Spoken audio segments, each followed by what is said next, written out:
चला तर मग आज आपण करूया पत्ताकोबीचे थालीपीठ. पत्ताकोबी आवडत नाही आहे तर हे थालीपीठ तुम्हाला नक्कीच आवडतील. अशा पद्धतीने करून बघा. छानपैकी पत्ताकोबी किसून घेतली, त्यामध्ये गाजरही किसून टाकला, त्यानंतर लगेच हळद टाकली, थोडीशी तीळ टाकली, थोडा ओवा टाकला, हिरवी मिरची, लसूण, अद्रक आणि मीठ याची पेस्ट टाकली, भरपूर अशी कोथिंबीर देखील टाकली. नंतर शेवटी आपण घेतलं आहे गव्हाचं पीठ आणि 2 चमचे जस्ट बेसन पीठ. हे सगळं छानपैकी मिक्स करून घेतलं आणि त्याचा डो म्हणजे उंडा तयार करून घेतला. आणि आपण थालीपीठ जशा प्रकारे करतो कापडावर, त्याप्रमाणे ते करून घेतले. तुम्ही व्हिडिओमध्ये बघू शकता. छानपैकी त्याला 5-6 असे डॉट्ससुद्धा दिले. पॅनला छानपैकी तेल टाकलं आधी, त्यानंतर अशा पद्धतीने आपल्याला त्यावर थालीपीठ टाकून घ्यायचे.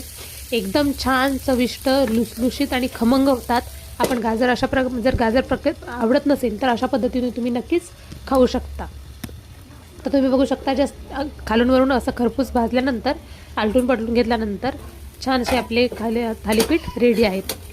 चवीला खूप छान लागतात.